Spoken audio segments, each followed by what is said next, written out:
Good evening and welcome to Scotland at 7, and tonight you have me, Sam Paton, and I will be reading the news bulletin for you. I hope you are all doing well and looking after yourselves. But first of all, the first article is a Ukraine update, day 82. Sweden has said it will follow Finland in applying for the NATO membership. NATO chief Jens Stoltenberg said the alliance would look to provide both countries with interim security guarantees while applications are processed, including possibly by increasing troops in the region. In an apparent retaliation, the Kremlin has pulled the plug on electricity supplies to Finland, with which it shares 1,300 kilometres or an 800-mile border for the rest of us.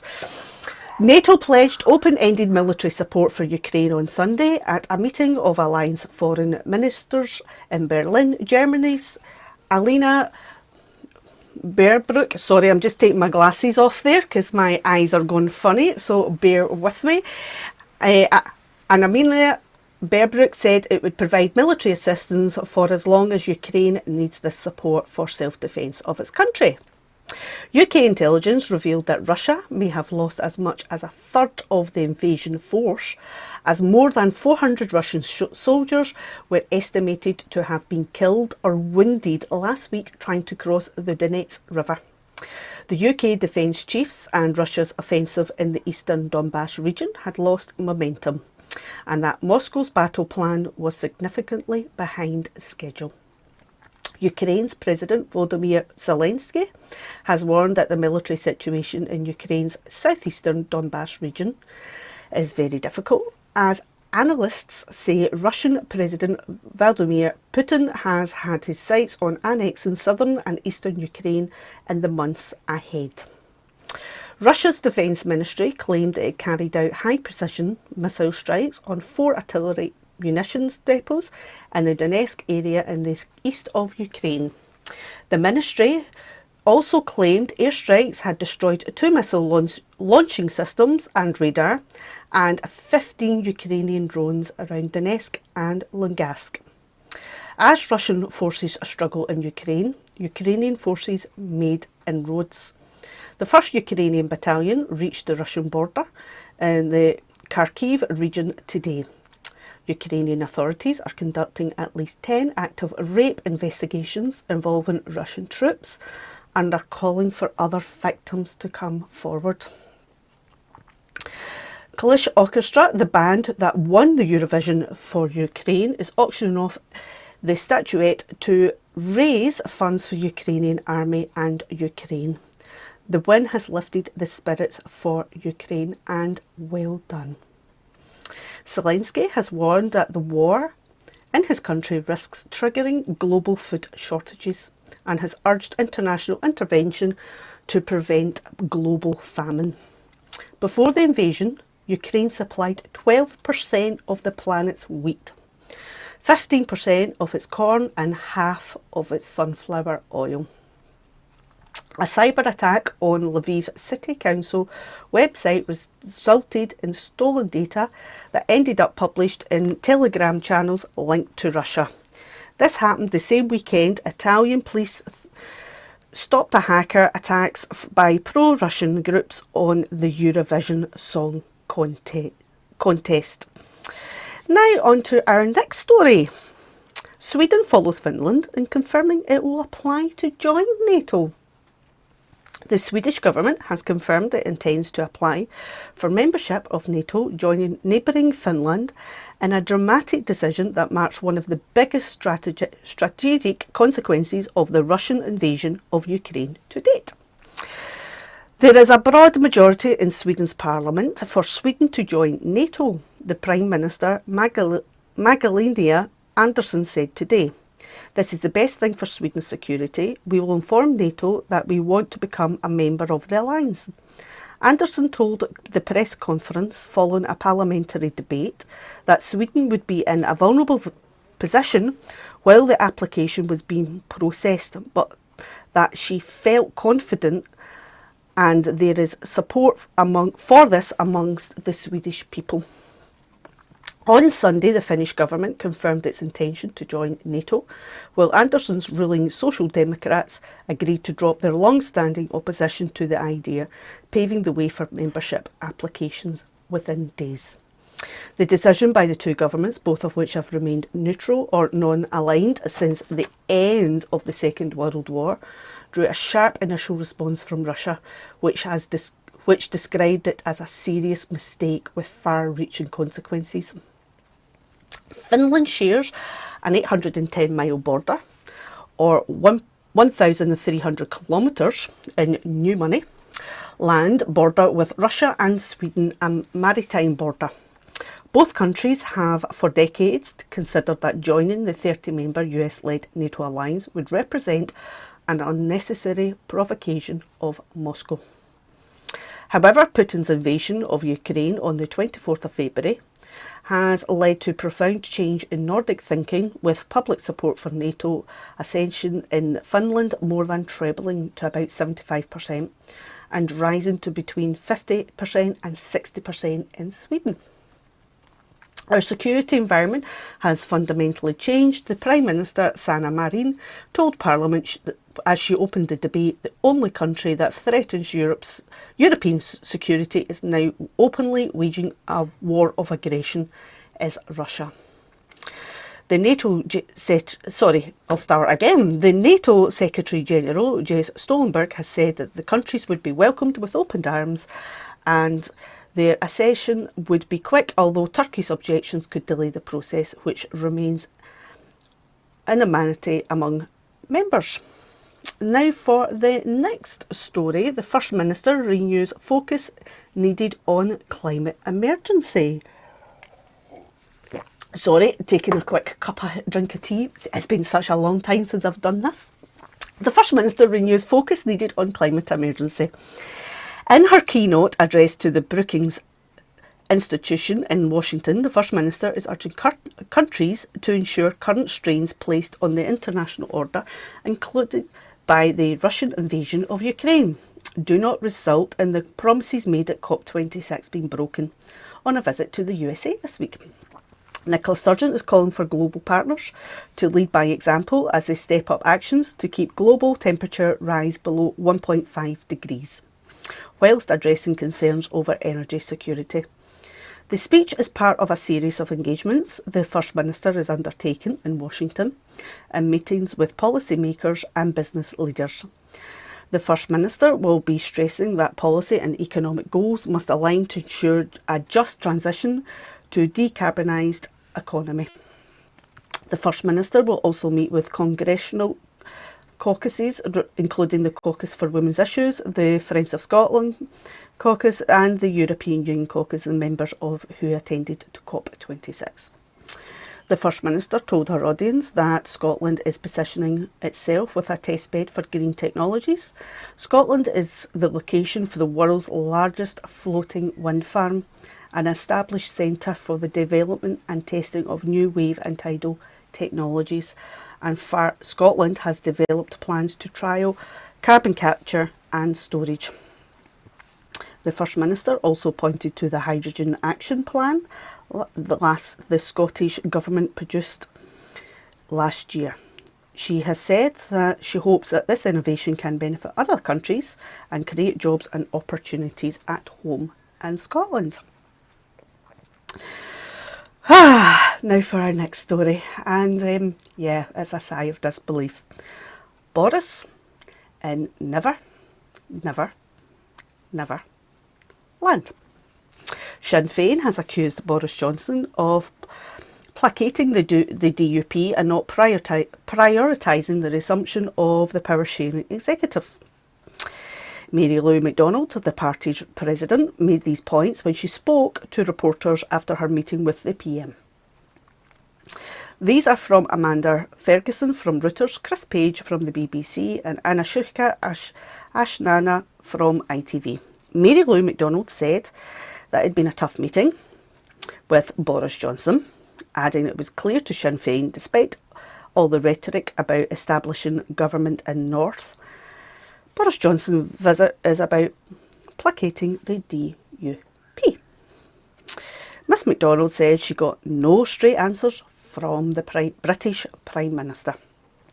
Boris Johnson was booed and jeered by 200 people outside the gates of Hillsborough Castle as he arrived for the meeting. Irish Foreign Minister Simon Coveney said the European Union is ready to talk to Britain to resolve the issues in their Northern Irish trade dispute, but the current treaty by Northern Ireland protocol must remain. This is about responding to the demands of Northern Ireland as a whole. Let's not forget Northern Ireland voted against Brexit, he said in Brussels at a EU Foreign Ministers meeting, in which he had said his counterparts had asked him for an update on the situation with London.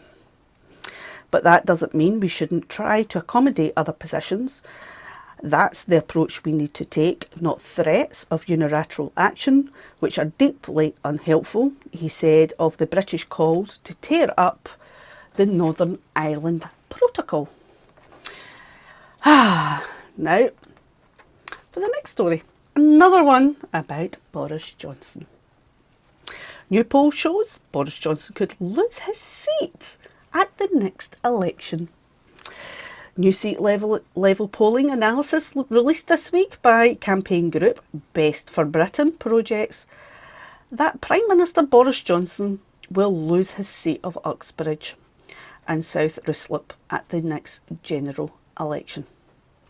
The in-depth constituency level MRP polling also showed that if Labour are projected to win 323 seats and the Liberal Democrats 13, which Best for Britain claimed would put them in a position of being able to form a coalition government which excluded SNP.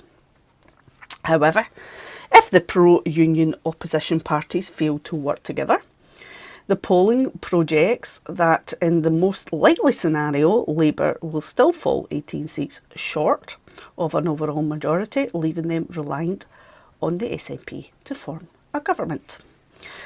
The polling was undertaken throughout April 2022, which saw Partygate and the Prime Minister's fixed penalty notice, the Chancellor's non-dom scandal and the rising cost of living, when conditions were most favourable to Labour.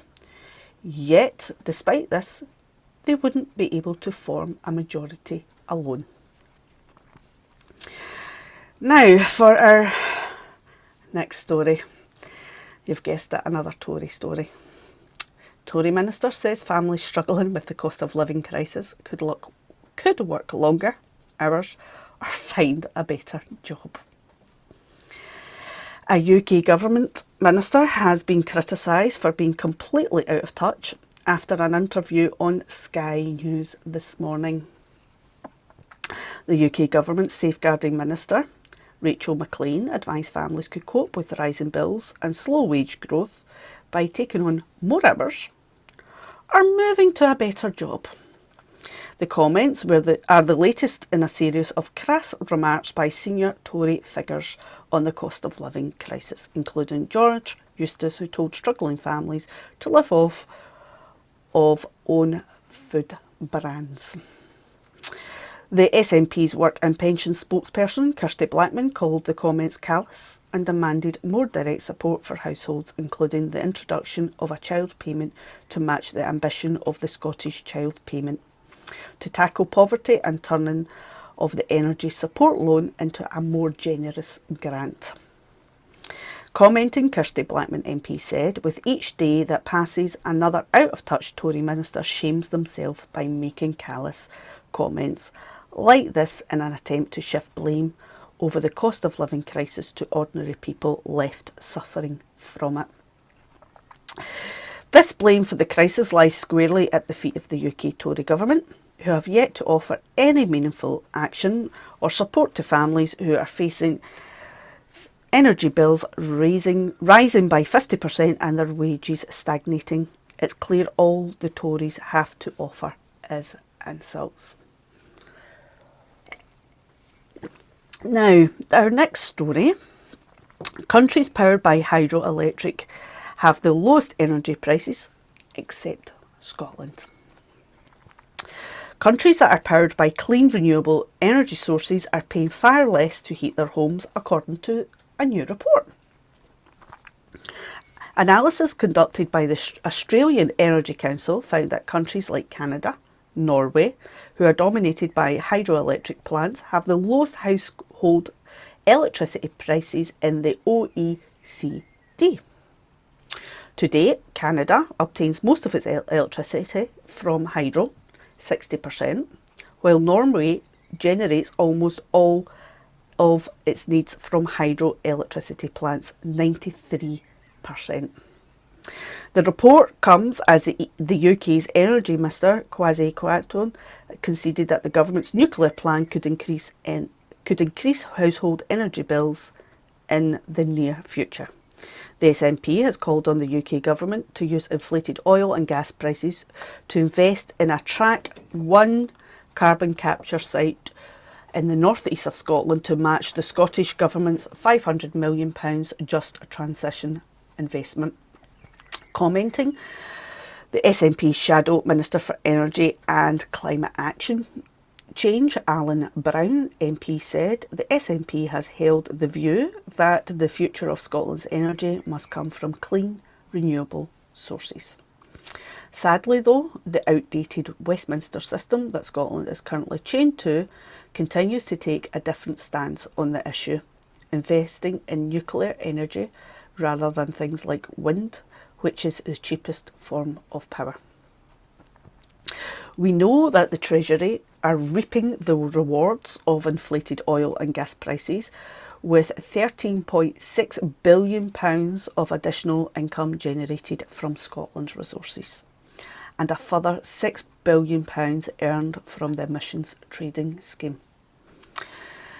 Mr Brown said it was crucial that this money is reinvested into the Scottish cluster if we are to meet our emissions reduction milestones and for just transition to net zero, not just for Scotland, but across the UK. Mr Brown is also calling on the UK government to progress pumped hydro, which can be built at a fraction of the cost. The SSE have all the permissions in place and are ready to build a new pumped up storage hydro scheme at Corriglass in the Highlands. All that is required is an agreement on minimum price of electricity. The Kilmarnock and Loudon MPs added it's high time the UK government finally got their act together and resolved all of these issues. There can be no more delays. Now for our next story. Economists sound the alarm over UK's government's post-Brexit financial services plan. More than 50 economists have today warned that the UK post-Brexit plans to boost the competitiveness, and they put the teeth in, of its huge finance industry risk creating the kind of problem that led to the global financial crisis. The UK government, seeking to use its Brexit freedoms, announced this month that it would require regulators to help the City of London to remain a global financial centre after the country left the European Union. The group of 58 economists, including a Nobel Prize winner and former business minister Vince Cable, said making the competitiveness an objective could turn regulators into cheerleaders for banks and lead to poor policy making. It also risks of hurting the real economy, as the finance sectors suck in a disappropriate share of talent, they said in an open letter to the Chancellor Rishi Sunak.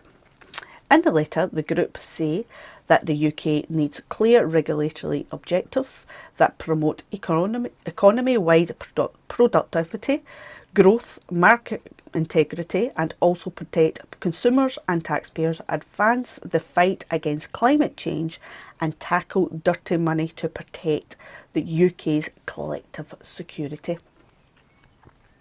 Financial Services Minister John Glenn has said that the new competitiveness objective for the Bank of England and the Financial Conduct Authority would be secondary to keeping markets, consumers and companies safe and sound. Banks have sought more focus on competitiveness than proposed, but the government has faced pushback from the Bank of England, which has warned against a return to the light touch era that ended with lenders being bailed out during the financial crisis. The signatories of the open letter include Mick McAteer, a former FCA board member, Nobel Prize winning economist Joseph Stiglitz, as well as Vince Cable, the former Lib Dem leader. Now, on to our next story. The UK government's new aid strategy condemned as a double whammy to the world's poor. A new government white paper on the UK aid has been condemned as a double whammy to the world's poor. The Foreign, Commonwealth and Development Office first strategic paper on overseas assistance since the merged department was formed and large-scale cuts were implemented in 2020 is dominated by a near halving of the UK aid to multilateral bodies including the UN, the World Bank, and a new renewed focus on aid as an adjunct to trade. The Foreign Secretary, Liz Truss, claimed that the reliable private sector investments will challenge malign actors and bring countries into the orbit of free market economies, a clear reference to challenge posed by China's large aid programme. The 20-page development paper, which is devoid of many specific budget allocations, set out in the high-level goal of cutting the proportion of UK aid going multilateral bodies from 40% of the budget to 25% by 2025. The UK aid budget has been cut by £4 billion since 2020.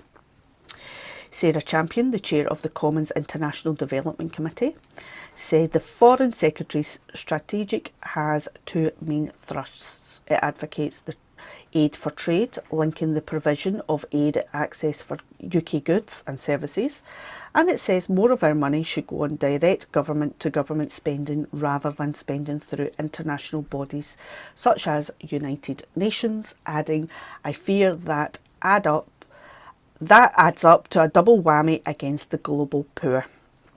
The SNP has described the UK government's international development strategy as the party's latest policy mess.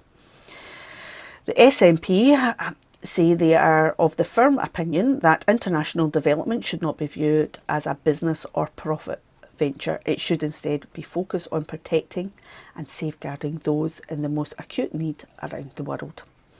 In stark contrast, the Scottish Government recently pledged to uphold its good global citizen ethos within the recently published Global Affairs Framework. The Scottish Government also pledged to increase its aid budget by £5 million last year, despite international development remaining a largely reserved power. The SNP's Shadow Fair Work and Employment spokesperson, Chris Stevens, MP, has called on the UK government to follow Scotland's lead when it comes to international affairs following the publication of their Global Affairs Network. The SNP have a clear vision for Scotland, and we want a thriving, inclusion and interpretorial country delivering a just transition to a network zero positive wellbeing economy. However, for as long as we find ourselves chained to a redundant, unfair Westminster system, this will not be possible. Commenting, Chris Stevens MP has said.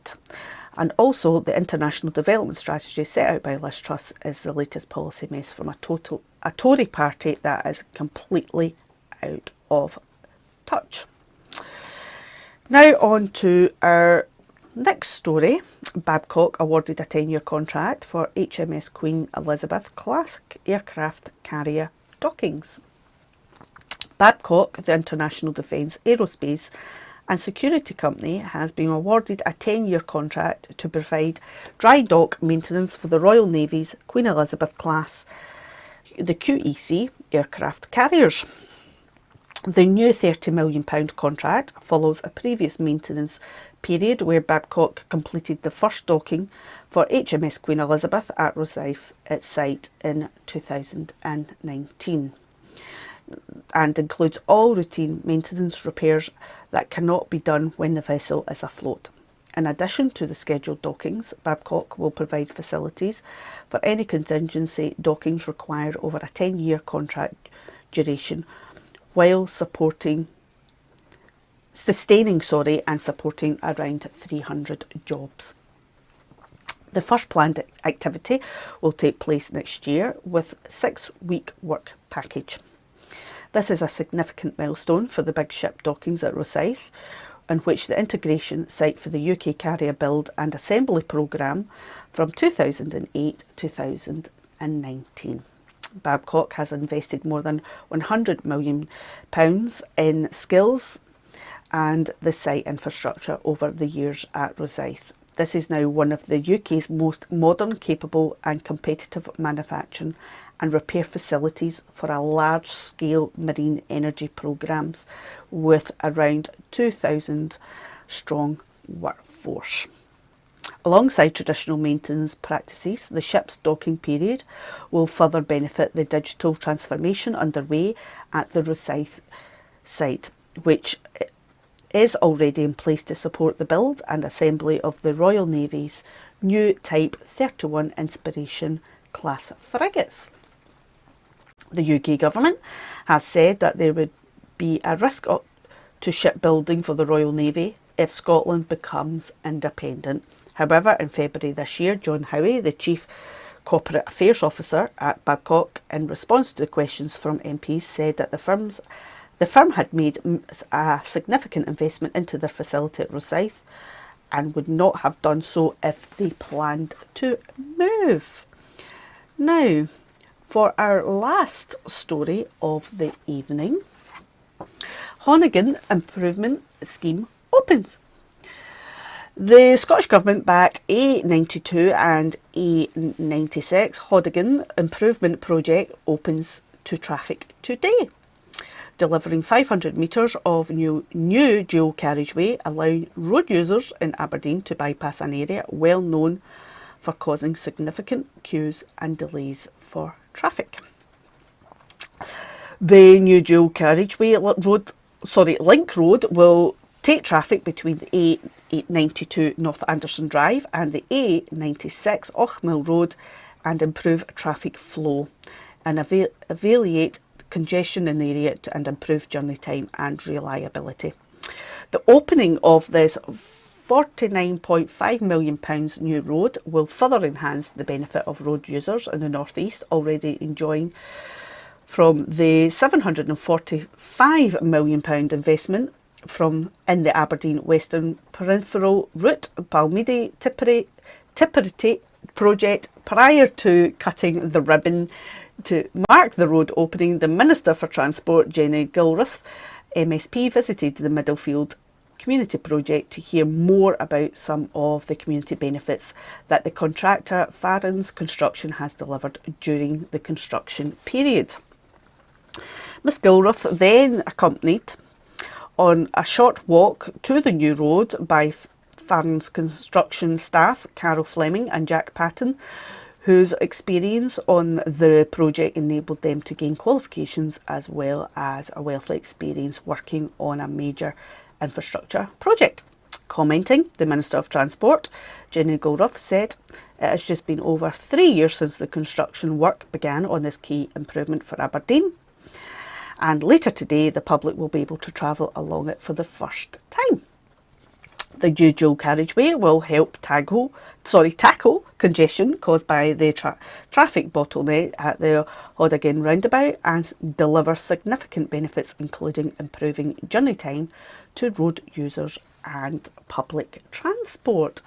Well, that's all the stories for this evening. Thank you very much if you've stuck with me for tonight's bulletin. I really appreciate it. Thank you. It's been since such a long time since I've been on here reading a bulletin. And in the meantime, please support Broadcasting Scotland here. You can do so. Details are on your screen. You can go to the website. If you're on Twitter, you can go through Twitter as well. We're always looking for donations. If you can't afford to do so, because we understand that finances are quite tight at the moment, even just share the programmes, please. Please be our promoters by sharing the programmes and get our viewers up. In the meantime, have a lovely evening, and I hope you can join us again tomorrow evening at 7 o'clock for another bulletin. And in the meantime, stay warm, stay safe, and look after yourself. And thank you very much for joining me this evening.